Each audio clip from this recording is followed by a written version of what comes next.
Bonjour à tous. Ravi, enchanté. Merci au Virtuality pour l'organisation de cette conférence.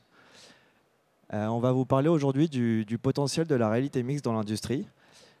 Et donc je suis accompagné d'Olivier. Olivier, je vais te laisser te présenter. Donc bonjour, je m'appelle Olivier Boulet, je travaille chez Legrand, donc au sein du groupe Legrand. Je suis en charge des projets et de l'organisation industrielle sur le périmètre France, dont la partie transformation industrie 4.0 au niveau du périmètre France. Et donc pour ma part, Louis Berger, moi je suis responsable grand compte chez Spectral, donc solution éditrice d'un logiciel de réalité mixte embarqué dans le HoloLens. Et aujourd'hui, j'accompagne nos clients justement dans le déploiement de cette technologie. On va faire deux approches à travers cette conférence. Une première approche basée un petit peu sur la technologie en elle-même, faire un petit rappel de ce qu'est la réalité mixte, vous présenter une petite vidéo de notre solution pour que vous puissiez un peu vous projeter dans ce qu'on va vous présenter. Et ensuite, on partagera le rétexte d'Olivier à travers le déploiement de la solution Spectral au sein du groupe Legrand et du HoloLens. Du coup, donc la réalité mixte, rapidement, on va la comparer avec deux autres technologies que vous devez certainement connaître, la réalité augmentée et la réalité virtuelle. Pour faire un petit explicatif, donc la réalité virtuelle, on va être en immersion, on va être projeté dans un monde virtuel, on ne va pas forcément voir notre environnement terrestre. La réalité augmentée, ça va être la superposition d'éléments digitaux à travers une tablette, un smartphone ou autre chose. Et finalement, la réunion de ces deux-là font la réalité mixte. On va être projeté dans le champ de vision de l'utilisateur des éléments digitaux qui vont se superposer et se spatialiser dans son environnement terrestre. Et on peut faire ça notamment grâce au HoloLens, qui est un bel outil proposé par Microsoft. Petite vidéo pour montrer un petit peu ce que nous, chez Spectral, on propose à travers cette réalité mixte. Donc ça va être le guidage étape par étape. Et en fait, on va projeter dans le champ de vision de la personne des éléments contextuels qui vont l'aider, l'accompagner dans les différentes opérations qu'il aura à réaliser au quotidien. Et donc le principal atout finalement de ce genre de technologie, c'est d'être capable de guider les gens sur des endroits précis, des endroits dans les endroits sur lesquels ils auront à interagir. Donc on va pouvoir améliorer, augmenter le champ de vision de la personne avec des médias. Donc ici, on va devoir faire une consignation, il faut préciser quels sont les outils à avoir. Et derrière, on va guider l'opérateur. Et on va le voir, donc là, on va sélectionner une consignation à effectuer. Et on est guidé à travers des petites flèches sur des points précis de la machine, justement, sur laquelle on va devoir faire une consignation. Donc, ce qui permet finalement à n'importe qui de réaliser n'importe quel geste très facilement, sans faire d'erreur. On va aller chercher le bon du premier coup, on va aller chercher la performance, la polyvalence de nos opérateurs sur le terrain. Donc voilà, je vais laisser passer un petit peu cette vidéo quelques instants. L'avantage aussi de notre solution, ça va être par exemple d'être capable de remonter de l'information contextualisée. On sait très bien que c'est important de travailler sur la transition numérique aujourd'hui, être capable d'avoir des preuves de ce qui se passe sur le terrain. Et avec les outils comme HoloLens, on peut utiliser des fonctionnalités comme le speech to text qui vont rapidement et facilement nous permettre de remonter de l'information qui sera contextualisée et qu'on va pouvoir venir connecter avec tout un ensemble de GMAO, ERP, MES, dans l'idée de faire justement un flux d'informations qui soit tout le temps optimal. Voilà pour l'introduction sur le Spectral, la technologie. Et maintenant, on va commencer à discuter un petit peu du retour d'expérience de Legrand et d'Olivier. Du coup, Olivier, est-ce que tu peux nous parler un petit peu de pourquoi Legrand s'est tourné vers cette technologie, s'il te plaît? Oui, donc comme je disais en introduction, en fait, ce travail, nous, il s'est fait dans le cadre de la transformation industrie 4.0. Et au départ, on a regardé toutes les technologies qui pouvaient finalement apporter de l'évolution, de la performance au niveau industriel. Et le choix de la réalité augmentée est apparu assez rapidement comme quelque chose d'assez simple et qui pouvait probablement apporter vraiment un vrai plus au niveau de la performance de l'entreprise. Donc du coup, on s'est tourné vers cette solution-là parce qu'en fait, on pense que c'était une solution qui était quand même très intuitive, facile à mettre en œuvre, et aussi une solution qui se mettait en place dans un environnement aussi Microsoft, parce que du coup, dans des grosses entreprises comme Legrand, on a aussi des grosses structures au niveau IT informatique, et donc c'était positionné aussi sur ces thématiques-là. Après, la solution spectrale, pour nous, ce qu'elle apporte de vraiment plus, c'est ce côté très intuitif de la solution. Donc c'est très facile en fait à utiliser et à mettre en œuvre. on l'utilise directement en fait en quelques minutes. Hein, en moins d'1 heure, on est complètement opérationnel avec la solution. Donc une prise en main qui est vraiment très très simple et qui se fait à tous les niveaux de l'entreprise. Donc quelle que soit la personne, son expérience, etc. Hein, petite anecdote, Louis l'a vécu avec nous, mais la première fois qu'on est venu présenter, enfin que Louis est venu présenter la solution sur le site d'Antibes, l'opératrice avec laquelle on devait travailler était un peu stressée au moment où on a commencé à sortir le matériel, etc. Et on lui dit, bah ouais, mais bon, c'est une nouvelle technologie. De toute façon, c'est comme le smartphone, c'est quelque chose en fait que vous avez l'habitude d'utiliser, etc. Et là, du coup, du tac au tac, elle répond, ah non, mais moi, le smartphone, c'est pas du tout mon truc. Je suis habitué en fait à utiliser que pour le téléphone, mais toutes les autres applications et tout ça, ça marche pas du tout, etc. Donc là, on a eu un petit peu peur en fait de comment elle allait réagir par rapport à ça. Et finalement, ça a été la personne qui a été la plus à l'aise et qui a utilisé le plus facilement et le plus rapidement possible la solution. Donc c'est vraiment du vécu. Et aujourd'hui, c'est une personne qui est complètement en fait à l'aise avec la solution parce que quand on l'apprend, en fait, on l'utilise très facilement. Autre anecdote aussi pour montrer cette acceptation très facile de l'utilisation. Donc à un tout autre niveau hiérarchique, Roman Berdugo, qui travaille avec moi sur le sujet, a fait tester la solution à notre PDG, notre directeur général. Et donc pareil, en fait, très rapidement, donc aucune formation, aucune facilité au départ en fait d'utiliser en fait la solution. Et très vite, ils ont été très à l'aise en fait pour l'utiliser. Et ils ont même changé en fait leur façon de voir la solution. Parce que quand on la voit en vidéo comme ça, c'est une chose. Quand on l'utilise et quand on voit comment ça fonctionne, c'en est une toute autre. Et je peux vous dire que ça fait un effet en fait assez impressionnant sur les personnes parce que tout de suite les gens basculent dans ah ouais mais on pourrait l'utiliser dans tel cas de figure, etc. Donc voilà un petit peu ce que je pouvais dire. Ce que je peux peut-être rajouter quand même sur ce point-là, en fait, c'est le fait que ce soit une solution mobile. C'est super important. Une solution en fait avec un déploiement rapide, on en a parlé. Une solution qui est pas très chère hein, par rapport en fait à ce que ça peut apporter. Donc on a des ROI qui sont assez intéressants. Et dernier point important pour nous, c'est une solution qui est évolutive. La solution, enfin ce qu'on a vu dans la vidéo ici, c'est déjà pas mal d'évolution par rapport à ce qu'on a vu au départ. Et ça, c'est un vrai plus aussi, parce qu'en fait, les gens qui l'utilisent vont très vite identifier des points d'amélioration possibles. Donc c'est des petites choses hein, au départ, mais qui peuvent être en fait des vrais freins à l'utilisation. Et très vite, c'est corrigé par les équipes de Spectral. En quelques mois, en fait, hein, on fait des points réguliers tous les 3 mois en fait, sur des évolutions de la solution. Et du coup, ça, c'est super important et super intéressant pour les équipes parce qu'ils vont voir en fait, très rapidement des évolutions qui correspondent à leurs vrais besoins. Donc on revient aussi sur le besoin des personnes qui l'utilisent. Exactement. Et du coup, avec cette technologie, maintenant, ce qu'il faut essayer de comprendre, c'est sur quoi on va aller l'utiliser. Et en fait, Olivier, tu en as parlé, chaque personne qui va l'utiliser, qui va l'apporter pour la première fois, va identifier un nombre de cas d'usage justement, mais immense. Et ce qu'on veut vous partager aussi aujourd'hui, c'est finalement quels sont les cas d'usage que Legrand utilise au quotidien et va déployer sur l'ensemble de ses usines. Donc je pense que le mieux placé pour en parler, encore une fois, ça va être Olivier. Si tu peux nous faire un petit retour d'expérience là-dessus, s'il te plaît. Oui, donc du coup, les différents cas d'usage, en fait, donc, nous on a 3 grandes catégories de cas d'usage aujourd'hui dans l'utilisation de la réalité augmentée. On a tout ce qui concerne en fait la guidance, étape par étape. Deuxième partie en fait importante, c'est tout ce qui concerne en fait le remote assist, donc la communication à distance entre des experts qui ne sont pas forcément sur le même lieu et un cas particulier. Donc ça, c'est un deuxième point très important. Et le troisième axe sur lequel aujourd'hui on est en train de travailler, c'est des cas d'usage en fait sur la digitalisation d'informations et de documentation. Je reviendrai un tout petit peu là-dessus parce que en fait, ça, c'était pas quelque chose qu'on avait imaginé nous au départ. Et c'est le travail et les échanges qu'on a eu avec les équipes de Spectral qui nous ont permis finalement de travailler après sur ce point-là. Après, sur les cas d'usage, tu posais la question en fait de quels sont les cas d'usage et comment on peut les identifier. En fait, il n'y a pas vraiment d'identification à faire dans le sens où il faut aller sur le terrain.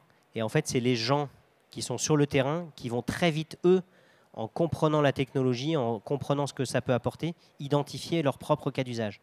Et finalement, donc nous, on est en train de le déployer sur une petite dizaine de sites maintenant sur la France. À chaque site, on a identifié des cas d'usage différents, mais qui étaient propres à chacune des personnes et à chacun des sites par rapport à leurs problématiques.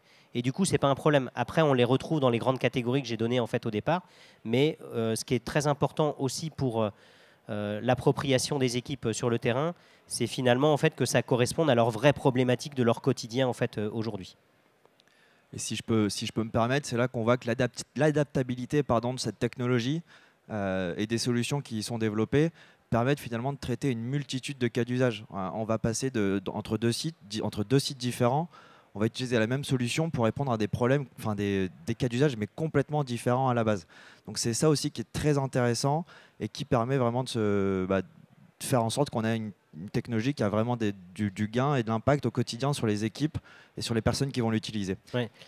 Peut-être du coup, Louis, pour être quand même assez concret, parce que je pense que ce que vous attendez aussi, c'est pas que je vende la solution spectrale, mais que je vous fasse le retour de comment on l'a utilisé nous chez Legrand en fait au niveau de manière très concrète. Donc de manière très très concrète, premier cas d'usage en fait qu'on a utilisé, c'est la formation au poste de travail. Donc dans nos usines industrielles, on a un certain nombre de postes de travail manuels, automatiques, et sur ces postes-là, les gens peuvent être amenés à tourner et on peut être amené aussi à devoir former de nouvelles personnes pour ramener, enfin, augmenter nos capacités, etc. Donc cette formation au poste de travail, c'est quelque chose qui coûte assez cher dans les entreprises. Et aujourd'hui, le seul moyen qu'on a, c'est de mettre une personne à côté de la nouvelle personne et pendant plusieurs jours, plusieurs semaines, qu'elle suive la personne, qu'elle regarde ce qu'elle fait, est-ce qu'elle le fait bien, est-ce qu'elle le fait pas bien, corriger, etc. Là, avec la solution spectrale, finalement, la personne va être utilisée, la formatrice va être utilisée quelques heures pour montrer en fait comment on utilise la solution spectrale. Et après, la personne va pouvoir être complètement autonome et utiliser la solution spectrale de manière complètement autonome et l'enlever quand elle en a plus besoin, le reprendre quand elle a besoin, par exemple. Deuxième cas d'usage qu'on a utilisé, en fait, c'est la guidance sur des modes opératoires longs et complexes pour lesquels en fait, les gens ont tout dans leur tête.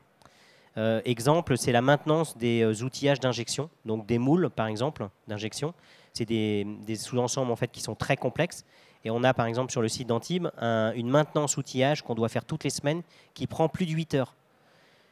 Évidemment, la personne qui fait ce travail-là, elle est incapable d'être sûre, à la fin des 8 heures, d'avoir fait tous les points de contrôle. Donc là, la solution en fait, spectrale nous permet de checker tous les points en fait, qu'elle devait contrôler, d'être sûre qu'elle les a bien faits, puisqu'elle va les valider en plus. On aura en plus un historique du temps qu'elle a pu passer. Donc ça nous permettra aussi de nous aider à améliorer le travail en fait, avec cette personne-là. Et également, en fait, ce qui va être le vrai plus, c'est d'enlever de la charge mentale en fait, de la personne qui fait ça aujourd'hui et de pouvoir aussi transmettre ce savoir-faire à d'autres personnes. Aujourd'hui, quand cette personne qui fait cette maintenance-là n'est pas présente, on ne peut pas mettre quelqu'un d'autre parce que l'autre personne ne va pas savoir ce qu'elle va faire. Là, la solution, du coup, c'est le casque. Et donc, on va pouvoir en fait, utiliser une autre personne. Autre gros intérêt de la solution, on va l'utiliser, en fait, on va pouvoir en fait, le passer à une autre personne. Si en fait, les 8 heures sont coupées au niveau de l'équipe, quand on passe à une autre équipe de travail, souvent, en fait, ce travail de 8 heures était stoppé. On fait passer les 12 heures en fait, de pause et puis la personne revient le lendemain et puis elle reprend son travail. Déjà, elle a du mal à se souvenir où est-ce qu'elle s'était arrêtée, où est-ce qu'elle en est, etc. Là, on peut imaginer du coup prendre le casque, le donner à la personne qui est juste après et du coup rendre disponible l'outillage beaucoup plus tôt que ce qu'on le faisait en fait jusqu'à maintenant. Dernier cas d'usage et puis après on pourra rééchanger, c'est tout ce qui concerne en fait les contrôles qualité et donc le check et la vérification de tous les points de contrôle en fait qualité. Donc surtout sur des sous-ensembles assez complexes. Et l'autre gros intérêt de ça, donc d'abord, les gens vont être obligés de faire tous les points de contrôle qui vont être demandés. Et on peut aussi utiliser en fait, la prise de photo ou la caméra pour enregistrer finalement ce que la personne va avoir contrôlé. Super. Et sur ces cas d'usage, Olivier, est-ce que tu peux partager un petit peu quelques retours sur investissement, ou en tout cas quels ont été les impacts pour le groupe Legrand d'utiliser cette technologie sur ces cas d'usage-là? Oui. Alors, chez Legrand, on n'aime pas donner de chiffres. même s'ils sont pourtant très bons. Mais donc la solution, grosso modo, elle coûte, on va dire, entre l'achat de la lunette et puis la licence, c'est autour de 15 000 € à peu près. Le retour sur investissement, il est bien plus rapide qu'une année en fait sur pratiquement tous les cas d'usage qu'on a pu identifier. Donc en fait, on a arrêté de compter et de chercher les ROI en fait sur la solution, parce que finalement en fait, on sait qu'on se le paye très facilement en fait sur une année. Simplement en fait, il faut que les gens le prennent comme un vrai outil supplémentaire pour aller chercher de la performance. Donc après, le but, ça va pas être de justifier le ROI du sujet, etc. C'est d'aller faire le boulot sur le poste de travail, dans les ateliers, etc. pour engranger en fait les savings et la productivité quelque part. Donc le sujet du ROI, nous, en fait, on n'a plus de discussion autour de ça au niveau de la solution. Là, maintenant, en fait, on est plus dans est-ce que les gens et les managers dans les ateliers sont convaincus et voient des cas d'usage précis pour eux et ont envie de l'utiliser. Il faut avoir envie de l'utiliser aussi. Et c'est ça, en fait, les discussions qu'on a aujourd'hui pour nous. Parfait. Et du coup, ça nous fait une bonne transition pour le sujet d'après, puisque, étant donné que les retours sur investissement sont automatiques, si je puis dire, la seule façon aujourd'hui de générer ces retours sur investissement, c'est l'utilisation. Et du coup, on va parler maintenant un petit peu d'adoption.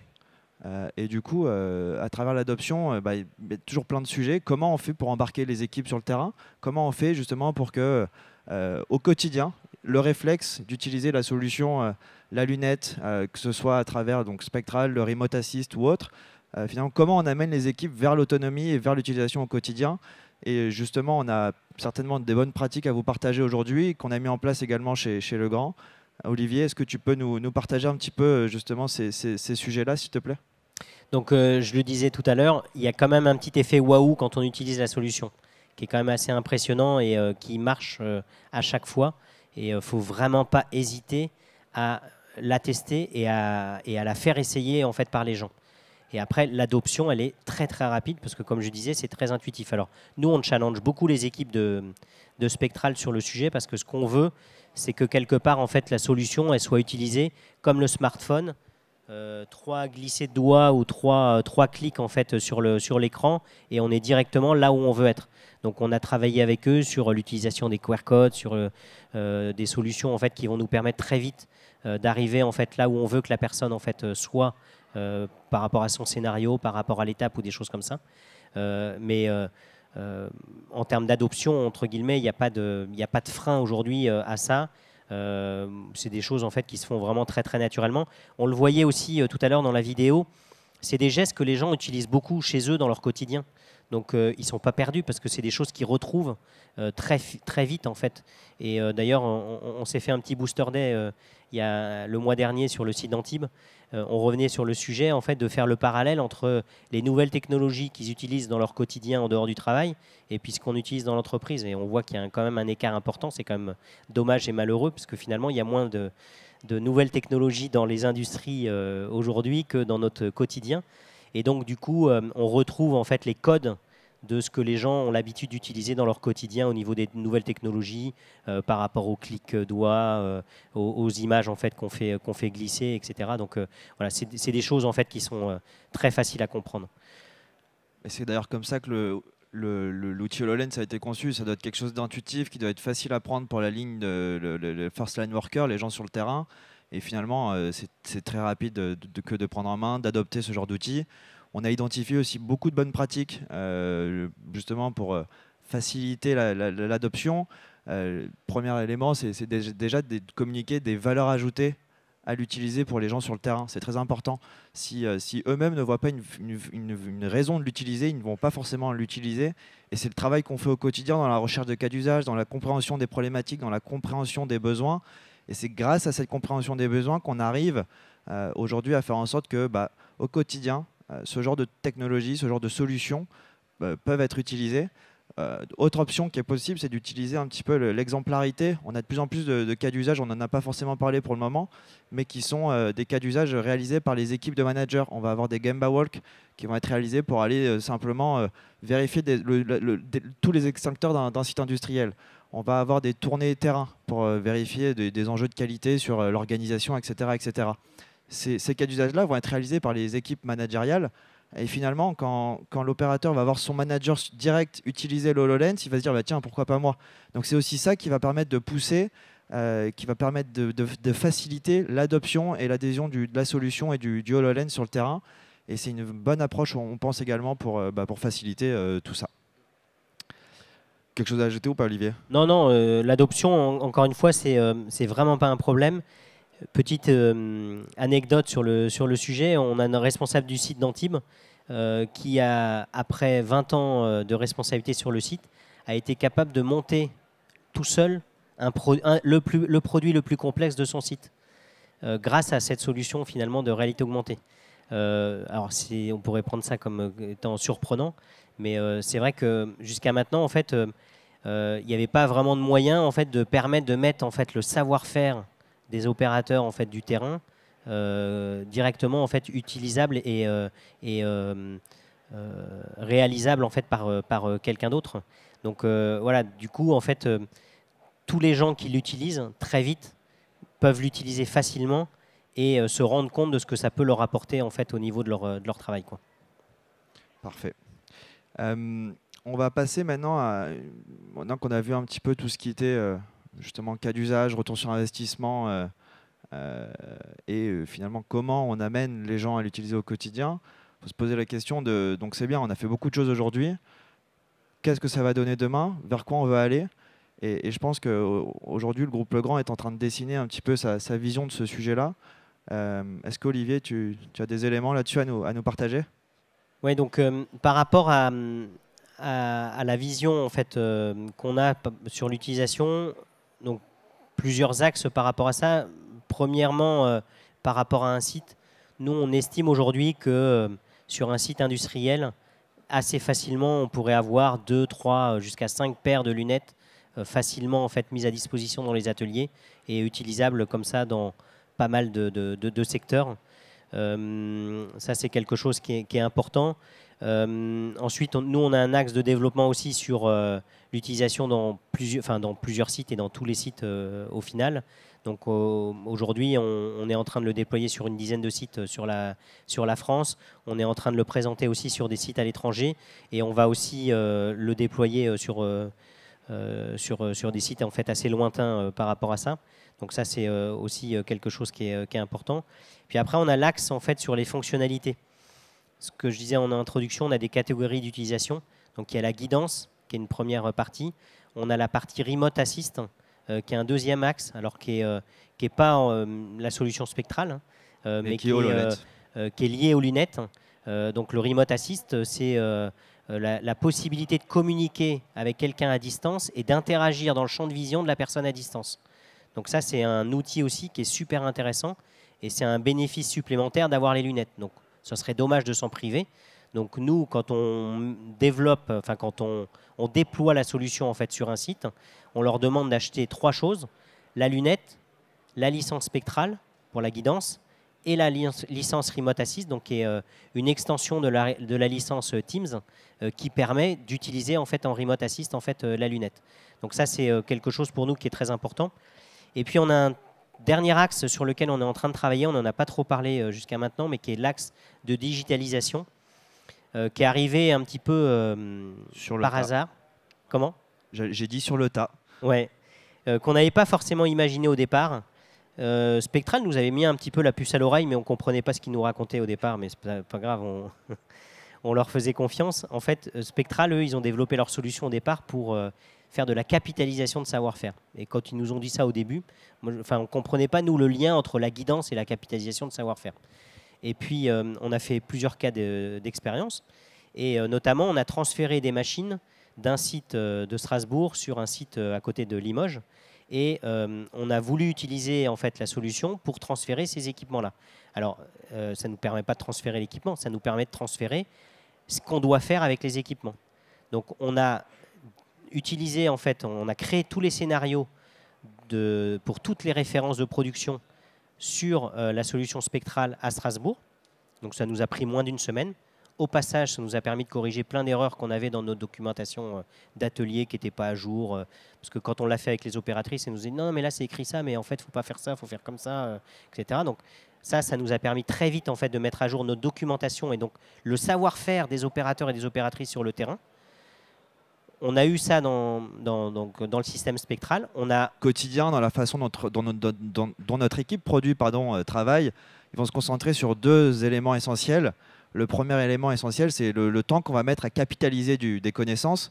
Et là-dessus, on a une vision qui est de se dire on est capable de mettre la lunette sur quelqu'un et en fait, elle va appuyer sur un bouton, elle va aller faire ses gestes, elle va aller travailler autour de sa machine et nous, on va être capable de capturer tout le savoir-faire automatiquement sans que la personne s'en rende compte, entre guillemets. Mais c'est une des façons qu'on a de vouloir capitaliser, c'est ce qu'on va appeler le expert capture. Et finalement, c'est un de nos axes de travail très importants. On a déjà un prototype qui est fonctionnel, qui a été présenté à Legrand, à d'autres sociétés également, et sur lequel on mise beaucoup sur notre avenir. Et c'est un de ces axes-là donc de travail au quotidien sur lequel on travaille énormément. Deuxième axe, ça va être le temps qu'on va mettre à accéder à l'information. Et tout à l'heure, je vous parlais de diffusion de l'information. Et finalement, c'est là qu'il y a ce deuxième axe de travail, donc qui est le time to information. Et l'idée, c'est de trouver tous les moyens, finalement, pour que, à partir du moment où j'ai un besoin de connaissances, un besoin de savoir, un besoin d'une information, eh ben, on ait les développements qui permettent d'accéder le plus rapidement possible à l'information.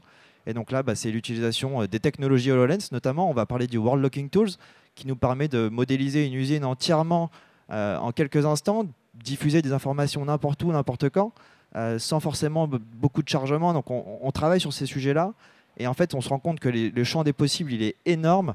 Et aujourd'hui, on est aux prémices, je pense, de tout ça. Et à mon avis, l'avenir est très bel augure sur ce genre de sujet. Et donc, affaire à suivre. Voilà. Ce qu'il faut retenir, très rapidement, je ne sais pas si Olivier, tu voulais ajouter quelque chose. Pardon, je voyais... Non, c'est encore l'expérience de Legrand. En fait, aujourd'hui, toutes les semaines, en fait, on a un site nouveau qui nous contacte pour nous demander de présenter la solution et de présenter en fait ce qu'on a fait et comment on pourrait l'utiliser. Et donc, on a presque du mal à suivre aujourd'hui l'accompagnement, mais en fait, il y a aussi maintenant l'effet bouche à oreille qui se met en place au niveau des usines. Et les gens qui l'utilisent en parlent et montrent en fait ce que ça peut leur apporter. Et donc, du coup, voilà, aujourd'hui, la mécanique s'est mise en route et donc le déploiement par rapport à la roadmap, je dirais, il est en train de s'accélérer au niveau du groupe. L'autoroute est tracée. Rapidement, là, pour conclure sur ce qu'on vient de vous dire, donc voilà, on a une technologie qui répond à beaucoup de problèmes, qui est très adaptative. Il y a plein de solutions qui existent. Aujourd'hui, on vous a parlé de Spectral parce que forcément, on travaille dessus. Mais il existe plein de possibilités avec ce HoloLens, avec ses capacités, avec Spectral notamment, et ce qui permet de répondre à tout un ensemble de cas d'usage. Donc ça, c'est un premier sujet. Deuxième sujet qu'il faut bien avoir en tête, c'est que finalement, si c'est utilisé, et c'est ça la clé, c'est que si c'est pas utilisé, tout le monde est perdant. Vous, nous, vos utilisateurs. Mais la clé, c'est vraiment l'utilisation, et c'est grâce à ça que vous aurez des retours sur investissement importants. Ce qui fait que aussi vous allez faire monter en compétence vos opérateurs sur vos lignes. Pourquoi? Parce que c'est un outil qui va demain être... c'est l'équivalent du smartphone il y a 20 ans. Donc demain, une lunette de réalité mixte, une lunette de réalité augmentée, entre guillemets, ça va faire partie de notre quotidien. Donc ça, il faut vraiment l'avoir en tête. Et dans une marque employeur, c'est très important de dire demain, venez travailler chez moi, vous allez utiliser HoloLens, vous allez être capable d'apprendre un nouvel outil, une nouvelle technologie, et ça vous servira dans tous les cas. Et en plus de ça, vous allez être plus performant sur votre métier au quotidien. Donc vous allez atteindre vos objectifs. Et donc, tout le monde est gagnant dans la logique. Et dernier sujet, c'est que finalement, j'en ai un peu parlé sur le premier point, mais c'est super adaptatif et ça répond à énormément de cas d'usage. Et donc là, il faut pas se mettre de barrières. Non, c'est à nous, par exemple, sociétés éditrices, qui vous mettront des barrières pour être sûr de travailler sur les bons sujets. Mais vous qui êtes dans une phase certainement peut-être de réflexion sur où est-ce que vous voulez l'utiliser, pourquoi vous voulez l'utiliser, c'est super important de se débiaiser, enlever j'oublie le mot, excusez-moi, mais enlever les barrières et être capable de se dire, les œillères, merci, et d'être capable de travailler sur tous les sujets sont possibles. Rien n'est impossible, on peut tout faire, encore plus avec cette technologie. Ouais, je rajouterais, pour laisser un peu de temps quand même pour des échanges, si vous avez des questions, 2 choses importantes quand même. La première, c'est que c'est une technologie typiquement dans, on va dire, les marqueurs de l'industrie 4.0, à savoir simple, mobile et pas très cher. Je ne viens pas dans le détail par rapport à ça, mais c'est très important. Le sujet de la mobilité, c'est quelque chose de très très important aussi. On avait utilisé une autre technologie de réalité augmentée sur un autre site, par exemple, qu'aujourd'hui, en fait, on va remplacer par la solution spectrale, parce qu'en fait, c'est beaucoup plus flexible à utiliser. Le deuxième élément important, c'est la notion en fait, de continuité par rapport aux démarches d'amélioration continue de lean manufacturing. Parce que c'est complètement aussi dans cet esprit-là. On va très vite sur le terrain, là où il y a de la valeur ajoutée. On est dans des logiques de standards à appliquer. On est dans des logiques de bons du premier coup. Et on est dans des logiques de standardized work quelque part. Et là aussi où c'est très important, en fait, c'est qu'on va aller travailler des secteurs sur lesquels aujourd'hui on n'était pas forcément beaucoup allé. Je pense à des postes, enfin à des secteurs de ce qu'on appelle du MOI, en fait, donc du travail indirect, de la maintenance outillage, de la maintenance machine, du laboratoire. Donc tous ces secteurs-là où finalement en fait on a peu de standards pour contrôler ce que les gens font, etc. Et là on va pouvoir aller chercher de la performance et de la productivité aussi sur ces secteurs-là, en leur amenant aussi la solution qui va leur libérer de la charge mentale et qui va les rendre aussi beaucoup plus sereins sur leur travail et leur quotidien. Donc c'est pas l'idée, c'est pas de les fliquer et de les guider, je dirais, pour les obliger à faire de telle ou telle manière, mais vraiment de l'utiliser comme étant en fait une amélioration pour leur alléger en fait tout ce qu'ils ont dans leur tête finalement, et au lieu de l'avoir dans la tête, ils vont l'avoir sur la tête, dans le casque finalement en fait, ce qu'ils doivent se souvenir. Merci Olivier. Est-ce que vous avez des questions par rapport à ce qui vient de vous être présenté? C'est le moment, n'hésitez pas. Soyez pas timide.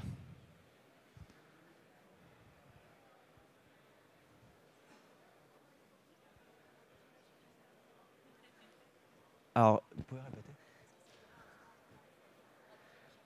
Alors, est-ce que ça pourrait un jour rentrer dans les foyers pour alléger la charge mentale des femmes? C'est une bonne question. Je pense qu'il faut des hardware qui sont un peu plus adaptés à notre mode de vie quotidien à la maison. Je pense pas que le HoloLens soit le meilleur outil pour faire ça, quoique, à voir. Mais en revanche, là, tout est possible. Donc, c'est ce qu'on a dit tout à l'heure. Pourquoi pas, vous avez enlevé vos œillères, c'est très bien. C'est un nouveau cas d'usage à creuser. Un gros business derrière, effectivement. Ouais, au fond.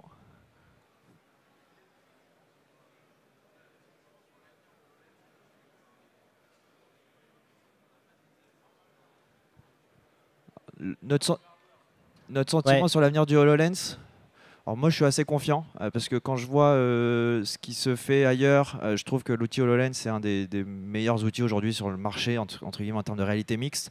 Il n'y a rien qui lui arrive à la cheville. Il y a des solutions qui sont développées tous les jours. Il y a des services Microsoft qui sont mis à disposition de plus en plus souvent. Donc il y a vraiment, moi je vois pas d'inquiétude première. Je sais pas si Olivier tu as un élément là-dessus à apporter. Et aussi dans l'esprit en fait de l'industrie 4.0, pour moi ça doit pas être un frein et un problème. Même si ça s'arrête, il y aura autre chose à la place. Et ce qu'on aura appris, ce qu'on aura fait en fait nous servira pour la suite. Donc pour moi c'est pas un problème. Voilà, ça évoluera, il y aura peut-être quelque chose d'autre après, etc. Mais on aura tellement appris et tellement en fait découvert de nouvelles façons de faire, etc. que ce sera que du bénéfice à la fin. Et j'ai aussi confiance. C'est on en parlait en introduction en fait avec Louis. Le choix en fait, pour l'utilisation chez Legrand, le fait que ce soit posé sur une solution Microsoft, c'était un élément très très important. Je pense qu'on n'aurait pas pu aller aussi vite et aussi loin chez Legrand si ça n'avait pas été le cas. Donc là, on est posé sur la solution Microsoft avec derrière en fait toute l'habitude de connexion en fait des gens en fait qu'on a aujourd'hui qui sont connectés avec leur PC, avec la liaison aussi avec Teams notamment. Donc du coup en fait ça a vraiment une importance forte pour nous et c'est un élément supplémentaire en fait de succès en fait du déploiement quoi, clairement. Et si je peux compléter très rapidement, on est sur des façons de développer aujourd'hui qui font que les produits qu'on développe peuvent se déporter sur n'importe quel futur outil de réalité mixte dans un premier temps. Et le deuxième chose, j'ai oublié, je m'excuse, je passe à la suite. Désolé.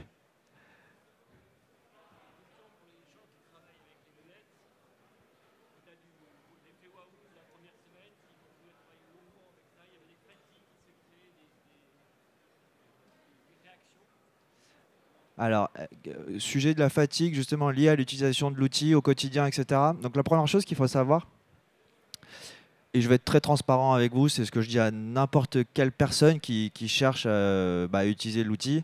C'est vrai que la première fois ou la deuxième fois, on découvre un nouvel outil, on va avoir un petit peu de lumière dans les yeux, et effectivement, on peut avoir une petite gêne lors des premières utilisations.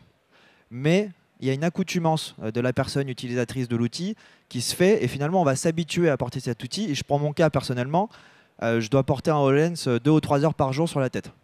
Parce que j'ai des clients à aider qui ne sont pas forcément à Paris. Tiens, il faut mettre la lunette, il faut aller voir, etc. etc., etc. Ça, c'est le premier sujet. Donc, il y a une accoutumance. Deuxième sujet, c'est que les cas d'usage sur lesquels on va aller travailler ne sont pas forcément des cas d'usage à répétition toute la journée. Donc, finalement, c'est de se dire, on va l'utiliser le matin, une fois 25 minutes. L'après-midi, une fois 15 minutes. Et finalement, ça suffit pour atteindre les objectifs qu'on doit atteindre parce que c'est à un moment donné précis, on a eu besoin de l'outil parce qu'il nous fallait une aide spatialisée dans notre champ de vision terrestre. Donc finalement, c'est effectivement un sujet c'est normal que vous vous posiez cette question et vous êtes loin d'être le seul. Donc, mais rapidement, finalement, on arrive à... Il n'y a pas de problème finalement lié à ça. Non. Et en fait, moi, je le minimise énormément. Louis nous avait beaucoup en fait alerté sur ce risque-là, etc. Et en fait, très vite, c'est un sujet qui s'efface. On a tous en tête plutôt les problématiques en fait avec les casques de réalité virtuelle, qui eux sont beaucoup plus perturbants. Le casque de réalité augmentée, en fait, assez vite, le cerveau fait le lien. Alors, la première fois, oui, il peut y avoir une petite difficulté, mais très vite, le cerveau fait le lien entre l'information virtuelle et l'information réelle. Et en fait, le champ de vision, il reste complètement ouvert. Deuxième élément, c'est que en fait, les gens ne vont pas l'utiliser de manière continue pendant tout un poste de travail. Ils vont l'utiliser par petites touches dans leur travail. Hein. Le système, en plus, la lunette, elle se lève. Donc, la visière, en fait, se lève complètement pour laisser le champ de vision complètement, en fait. Et puis après, j'attends aussi, moi, de Microsoft, d'avoir la prochaine évolution qui sera beaucoup plus légère, beaucoup plus facile à porter. Et donc, là aussi, c'est quelque chose, en fait, qui va arriver et qui va... Mais voilà, c'est... Pour nous, ce n'est pas un problème et les gens n'ont pas exprimé de problématiques par rapport à ça dans l'utilisation aujourd'hui du casque, quoi. Est-ce qu'il y a d'autres questions? Pas d'autres questions? Bon, a priori, c'est OK dans ce cas-là. On vous remercie. OK. Merci pour votre présence, pour vos questions. Si vous avez des questions, on est au stand SP5 qui est devant l'espace workshop. On peut vous faire essayer la lunette. Pour les plus friands, on peut vous expliquer un petit peu l'ensemble des cas d'usage qu'on a chez nos autres clients et également parler un petit peu justement de la technologie, de ce qu'on va faire demain, du futur champ des possibles. Voilà, donc n'hésitez pas et c'était un plaisir de pouvoir parler avec vous aujourd'hui. Merci. Merci Olivier aussi pour ta participation. C'est super cool que tu sois là. Merci. Et à très bientôt. Merci.